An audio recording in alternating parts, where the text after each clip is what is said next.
great pleasure to introduce the new generation of international lawyers, Dr. Amichai Magen, who is a senior researcher and head of political development at the International Institute for Counter-Terrorism, the Interdisciplinary Center in Herzliya. He is also a visiting scholar at the Hoover Institution, Stanford University. Between May 2009 and May 2011, Dr. Magen was director of the Institute for Democracy, Law and Diplomacy and Associate Fellow at the Shalem Center, Jerusalem.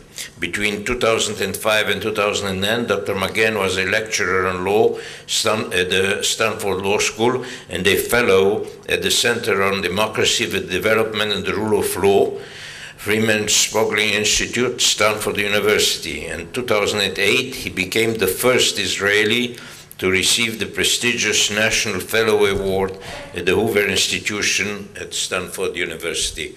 Dr. Magen, the floor is yours. Thank you very much, Mr. Chairman, ladies and gentlemen. Good morning. I'm going to go out on a little bit of a limb this morning in two senses. The first is that I'm going to speak about a slightly different set of issues that are emerging today, I believe, as an assault on the international system and on international law. And in this sense, I'm very happy to follow in the footsteps of Professor Kotler, because I think, in a sense, he's laid the ground for this conversation. He has also laid the ground, I think, for an incredibly important conversation that we have not advanced as far as we should, which is where do we go from here? We're obviously in a difficult situation, and where do we go from here? And what I'd like to suggest is that democracies who are under assault today in the international system, and it is indeed not just Israel, need to think in creative ways about, once again, reforming international institutions, reforming international law in order to get themselves out of a dynamic of assault which we are all experiencing. I think a useful starting point is once again to emphasize that in the contemporary international system, powerful states, whether democratic or not, rarely go to war against one another. And let me give you some figures. Of the total number of armed conflicts that have taken place in the world between 1989 and 2008, namely 124 armed conflicts, only 7 involved conflicts between 2 or more states. And no instances of war were recorded between consolidated liberal democracies. In contrast, a full 117 armed conflicts have taken place within this period, either within a state, i.e. a civil war, or between a state and a non-state actor. Now, this new reality has 2 profound consequences for the subject before us, democracy's right to self-defense. Firstly, the dramatic reduction in the number of interstate wars over the past 65 years has meant that in certain regions of the world today, notably in North and Latin America and in Europe, parts of Asia, democratic or so-called Kantian peace is no longer a theory, but a reality. In large parts of the world today, we see a self-reinforcing virtuous cycle of liberal democracy, economic and technological interdependence, and rule-based international organizations. Nuclear deterrence has made all-out war between great powers extremely prohibitive.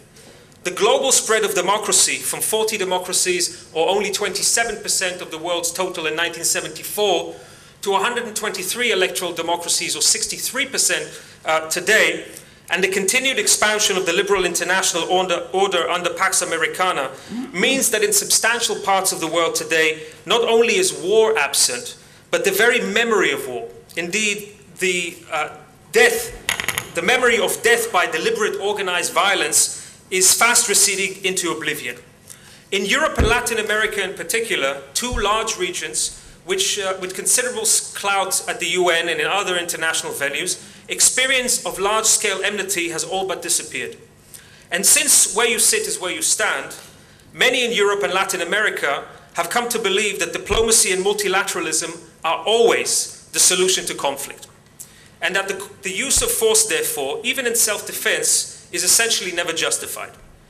Among the new emerging global powers, the so-called BRICS, Brazil, Russia, India, China, and South Africa, 3 are democratic. And while Russia and China give strategic planners cause for concern, they are not perceived by most people as real and immediate threat. Indeed, China in particular is likely to grow old before it grows rich. And countries with an aging population and mounting social costs are unlikely to become actively and dangerously aggressive. Viewed in another way, the number of liberal democracies that are still required to fight in self-defense or even prepare seriously for war has dropped precipitously, perhaps to single-digit numbers. How many fighting liberal democracies exist today? Israel, the United States. At a stretch, maybe we would add Australia, Britain, Canada, India, South Korea, and Taiwan, perhaps. There's a movie called The Loneliness of the Long-Distance Runner, I think, and I think that today we are suffering from the loneliness of the fighting democracy. Fighting democracies are few, and therefore they are lonely. And this is partly why liberal democracies are now forced to defend their very right to self-defense, the most fundamental right of self-preservation that until comparatively recently has been taken for granted. That is why we even need to hold a conference on the topic of democracy's right to self-defense today. But of course, war and the threat of war have not vanished. They have mainly shifted form. And this brings me to the second fundamental consequence of the changing nature of warfare on democracy's right to self-defense. Democracies today are compelled to defend themselves overwhelmingly, not from powerful states, but from relatively backward Islamic states, their proxies, and transnational terrorist networks. All of these enemies depend on exploiting weak and failed states and other ungoverned spaces, such as maritime sea territories off the coast of Somalia, for example. All of these new enemies basically rely on weak states, failed states, to advance their local, regional, and global goals. Even the most powerful Islamist states, Iran and Pakistan, have so far at least chosen to fight through non-state actor proxies housed in ungoverned or undergoverned spaces. Hezbollah in Lebanon, Hamas in Gaza, the Supreme Council of Islamic Revolution in Iraq, and Taliban and Hizbul Mujahideen in the case of Pakistan's proxy war with India. And of course, Al-Qaeda and its affiliates can effectively plan and organize attacks today only from within states that either actively harbor them, such as Pakistan, or are too weak and illegitimate to govern effectively. And the list here is long and getting longer. Afghanistan, Iraq, Somalia, Yemen, Algeria, Mali, Mauritania, Niger, and now possibly Sinai, Libya, and Syria. In today's world, the combination of Islamic states and their proxies hijacking ungoverned spaces poses arguably the greatest, most immediate threat to the free world. The availability of weapons of mass destruction, porous borders that facilitate weapons, drugs, and human trafficking, and the ongoing globalized Islamic insurgency, both Shia and Sunni, have created an historically unprecedented situation in which actors and polities with very limited material resources endanger the security of much more powerful states. This is one of the outcomes of globalization, what Thomas Friedman has called the hyper-empowered individual, the hyper-empowered non-governmental organization, the hyper-empowered terrorist network. The use of proxies to fight from within the territory of weak or failed states is also pernicious in that it defies conventional categorization of armed conflict, it blurs state responsibility for armed attacks, and it undermines deterrence. Moreover, it is critical that we appreciate that the nature of this struggle is fundamentally a political one. It is in essence a struggle over the very nature of the international system itself. Whether we are dealing with Iran's revolutionary regime, violent offshoots of the Muslim Brotherhood, or Al-Qaeda, what is common to all elements of the globalized Islamic insurgency is that its leaders do not accept the existing nation-state-based international order. The stated strategy of the Islamists is the overthrow of the liberal international order and existing international law, and its replacement with local, regional, and eventually global caliphates.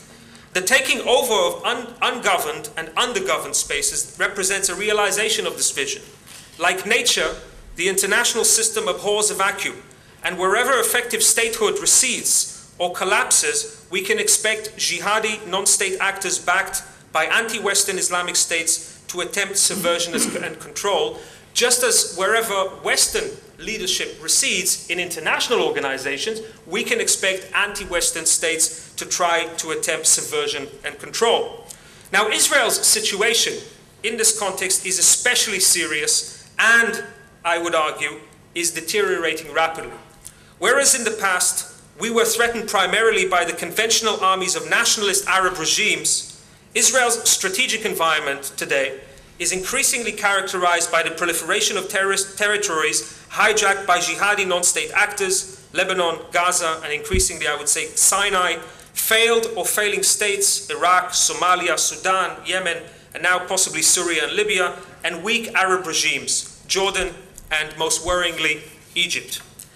The rise of a globalized Islamic insurgency and armed non-state actors, some of whom, like Hezbollah, command more firepower than most national governments possess, represents a critical challenge to the existing laws of armed conflict in the application of the principle of distinction and so forth, as we have heard from my learned colleagues. But this, I would argue, is only a symptom of a deeper crisis, a crisis of sovereignty. State sovereignty has been the organizing principle of the international system for more than 350 years, since the Peace of Westphalia in 1648. Our existing notion of sovereignty, what we might call conventional sovereignty, emerged in the very different context of 17th century Europe and was designed to address very different needs, namely to prevent warring princes from interfering in one another's internal affairs, especially religious affairs. The fundamental rule of conventional sovereignty is therefore that each state has the right to determine its own domestic authority structure, that outsiders must not interfere in those domestic affairs, the principle of non-intervention, and that in the international system, states are like individuals in society. They are equal and they have rights and responsibilities. Conventional sovereignty, which has since become the global standard and the foundation of international law, assumes a world of autonomous, internationally recognized, and most importantly, effectively governed states. This is the conventional world of international politics and international law, in which state-to-state relations is what matters, and states are accountable for threats that emanate from within their territories. But this world no longer exists, and conventional sovereignty no longer works. In the world today, there are between 30 and 45 failed states, and their number is growing. In the past, these entities would have been swallowed up by their more powerful neighbors or by empires. But in today's world, that Darwinian mechanism has ceased to operate. States today are a little bit like diamonds. Once they're formed, they last forever. But unfortunately, unlike diamonds, not all states shine. Indeed, one of the most striking aspects of the contemporary world is the extent to which domestic sovereignty has ceased to function in states that still enjoy great international benefits, so-called international legal sovereignty. And let me just list the benefits that states receive, the international public goods that states receive regardless of the nature of their regime and whether they function or not. They have a right to territorial integrity and to self-defense, both individual and collective. They have juridical equality, the right to legislate and enforce rules within their territory, including Sharia law, if they choose. They have international legal personality, which means power to purchase and transfer state assets. They have power to enter into contractual agreements and treaties with other states, UN membership, and membership in other international organizations. They have sovereign immunity for their heads of state and for their diplomats. They receive very generous loans from the IMF and the World Bank, and they often renege on those loans without serious consequences. And they have the ability to litigate before international courts. They participate most fundamentally in making international law and shaping the international system. Now, according to the existing rules of conventional sovereignty, in other words, states like Lebanon, Pakistan, Somalia, Sudan, and Yemen, entities that have ceased to function internally and have become breeding grounds for international threats, continue to enjoy these far-reaching privileges and protections. Similarly, states like Iran, Syria, and Pakistan retain their international legal personality and their international legal sovereignty instead of having it seriously eroded or otherwise curtailed. And I would argue that this is untenable. And as democracies who are interested in self-defense, we must do much more to condition the benefits of sovereignty on responsible domestic and international behavior. Both the United States and the European Union have acknowledged this, but have so far failed to articulate a clear alternative doctrine. The 2002 US national security strategy, for example, overturned decades of US national security thinking by stating that America today is threatened more by failing states than it is by conquering ones. However, the tools that well-governed, powerful states currently have at their disposal, namely targeted killings of terrorists, development assistance, and transitional administrations, are inadequate to deal with the problems that we are facing. Making sure that democracies are able to defend themselves effectively in the international system in the 21st century will require innovation in military, political, and legal institutions. But it will also necessitate a foundational principle that reflects new global challenges, brings coherence to expectations about international behavior, and wins the support of key states around the world. One idea that has been raised by some scholars and practitioners is to extend state-like responsibilities and rights to troublesome non-state actors. So according to this rationale, groups like Hezbollah, Hamas, and Al-Qaeda would be engaged and brought into a new legal regime. They will be, if that will happen according to this rationale, they will be more likely to play by the rules of international humanitarian law. This, I believe, is a deeply flawed proposition. It does not only ignore the fundamentally subversive goals of Islamist jihadi organization, but takes us in an entirely wrong direction. Strengthening the peace and security of the world requires strengthening well-governed states, not empowering or legitimizing rogue non-state actors. Another idea that has been raised is to make consolidated liberal democracy a sine qua non condition for membership in good standing in the international community, and to effectively override sovereignty where the state doesn't make the cut. In principle, this direction of thinking has much to recommend it. Democracy is a universal or near universal human aspiration. No famine or genocide has ever taken place in a liberal democracy. Democracies are also more stable regimes, and they make reliable allies. In short, and in the words of the European Security Strategy, and I quote, "The quality of the international society depends on the quality of the governments that are its foundations. The best protection for our society is a world of well-governed democratic states." And in fact, there is now substantial state practice to support the idea that effective democratic government should be adopted as the only legitimate form of government. Countless UN reports and Security Council resolutions cite treaty-based rights to political participation and urge free and fair elections. International elections monitoring, which was almost non-existent at the end of the Cold War, has now become universal and ubiquitous.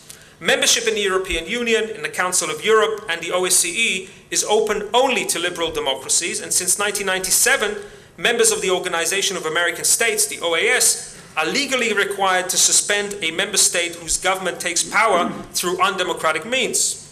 And at the global level, there now exists a caucus of democracies at the UN, albeit a nascent and underdeveloped one. Furthermore, legal scholars have postulated the emergence in international law of a legal right to democratic governance and have called for a treaty of democratic peace to be signed and for a community of democracies to eventually replace the United Nations. And yet, as long as international giants like China and to a lesser extent Russia do not make the transition to liberal democracy, setting democracy as the foundational principle for a secure international order, I would say, is impossible, regrettably. The free world cannot, at this time in history, insist on democracy being the foundational principle of international politics and international law. But it can, I would argue, insist on the somewhat diminished standard of responsible sovereignty. Responsible sovereignty is the injunction that sovereignty entails security obligations and duties both to one's own citizens and to other sovereign states. Responsible sovereignty, which is a term that was originally articulated by African scholar and statesman Francis Deng, means that domestically national governments would be legally obliged to ensure basic standards of security, freedom, and welfare for their citizens, and internationally they are legally obliged to actively prevent the export of security threats from within their territory. Responsible sovereignty also implies effective accountability for these obligations. The notion of responsible sovereignty, therefore, differs from conventional sovereignty in three key respects. Number one, conventional sovereignty emphasizes non-interference and international juridical equality among states, regardless of their regime type, whereas responsible sovereignty emphasizes positive duties and basic standards of state behavior. Second, responsible sovereignty is not entirely agnostic about regime type. It does not insist that a domestic government be a consolidated liberal democracy, but it does not tolerate state failure either. It does demand at least basic state effectiveness and legitimacy as conditions for recognition of a state as sovereign, forgetting all the international benefits of sovereignty that I've articulated, and for avoidance of sanctions. And finally, responsible sovereignty emphasizes state accountability for actions that have consequences beyond their borders. In a world of diffuse threats and interdependent security, states cannot be permitted that their territory be used to launch cross-border attacks, let alone aid and abet the export of such attacks. Now, how would this principle of responsible sovereignty be operationalized, and who would decide? These are excellent questions, and I cannot do them justice here. I would just say and conclude on this, is that certainly responsible sovereignty would be in practice, it would mean different activities and obligations in different contexts. Towards weak states that are willing to reform, it would mean positive measures such as greater governance aid to improve state capacity, enhance donor recognition, and close monitoring of compliance. Towards aggressive states, threat exporting states like Iran, Pakistan, and Syria, it would mean increased pressure and the withdrawal of various international benefits. Towards failed or collapsed states, it would mean containment, greater intervention, greater targeting of aggressive non-state actors, and where practical, the creation of new arrangements, including shared sovereignty. And responsible sovereignty is especially important regarding the creation of new states. It is one thing to tolerate state failure in an already existing context. It is quite another thing to permit the establishment of a new state where there is no guarantee of effective, peaceful statehood. At a time when the international community is dealing with the dire effects of state failure in the Middle East and Africa, it would be unconscionable and, one might argue, illegal to aid and abet the establishment of a new failed state in the West Bank and Gaza.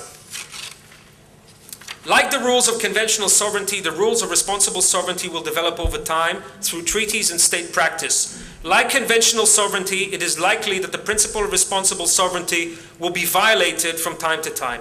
But the basic rules of the game would have changed, and very much for the better. Ensuring the free world is made secure in the 21st century will require not simply insistence on the right to self-defense once an armed attack occurs or is imminent. Self-defense for democracies must begin with reforming international principles, law, and institutions to enhance state effectiveness and accountability. Historically, it has taken a major catastrophe, typically prolonged and destructive war, to bring about substantial changes in international principles of law and law. Hopefully, a decade after 9/11, democracies can once again generate and implement a vision that will tackle looming threats seriously before their worst consequences are allowed to materialize. Thank you very much.